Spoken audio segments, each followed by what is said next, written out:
لیکن اس کے برعکس کیا فرمایا وَإِنَّ الْفَاجِرَ يَرَى ذُنُوبَهُ كَذُبَابٍ وَقَعَ عَلَى أَنْفِهِ،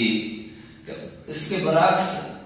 جس کے اندر اللہ کی محبت ختم ہو جاتی ہے، اللہ سے تعلق کٹ جاتا ہے، کمزور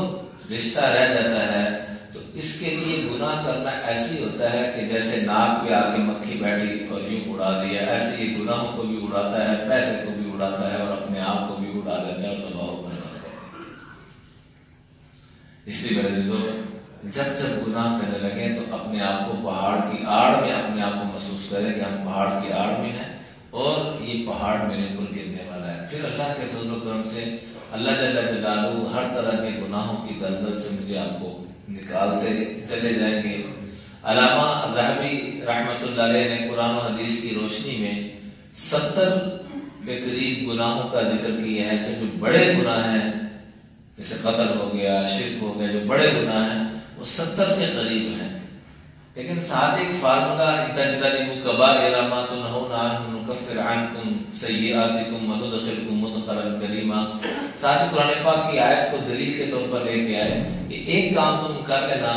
بڑے گناہوں سے بچنا شروع کر دو، اللہ بڑوں سے بھی بچا دے گا، چھوٹے گناہ اللہ ویسے ہی نہیں لکھے گا، ویسے ہی معاف ہو جائے گا۔ اس لیے فرمایا کہ لا کبیرۃ مع الاستغفار، کہ جب سچے دل سے انسان اللہ سے معافی مانگتا ہے، عزم کرتا ہے کہ اب میں گناہ نہیں کروں گا اور جو حقوق دینے والے ہیں وہ دینے کی نیت عزم کرتا ہے، تو لا کبیرۃ مع الاستغفار ولا صغیرۃ مع الاصرار، چھوٹے گناہ پہ اصرار کرتے رہیں گے، چھوٹا گناہ تو ہے، فرمایا یہ چھوٹا نہیں رہے گا، یہ بڑا بن جائے گا، اور بڑے سے بڑا گناہ ہے لیکن ساتھ اللہ سے معافی ہے، استغفار ہے، آج یہ بڑا ہے کل یہ چھوٹا نہیں، بالکل ختم ہی ہو جائے گا۔ دونوں پہلو کر دیے، چھوٹے گناہ پہ اصرار، کوئی حرام ہو رہا ہے، چھوٹے پہ لگے رہیں گے، ایک دن آئے گا کہ یہ پودا بڑھتے بڑھتے پورا جنگل بن جائے گا اور گناہوں کی دلدل اور جنگل کے اندر آپ کو پھنسا دے گا، اور بڑے سے بڑا گناہ کر رہے ہیں لیکن اندر ندامت کے آنسو ہیں، معافی ہے، دکھ ہے، درد ہے، اللہ کے فضل و کرم سے ان قریب وہ دن آئے گا کہ اللہ سارے گناہوں سے جان چھڑا کے اس کو پاک کر سکتا ہے۔ اس لیے فرمایا لا کبیرۃ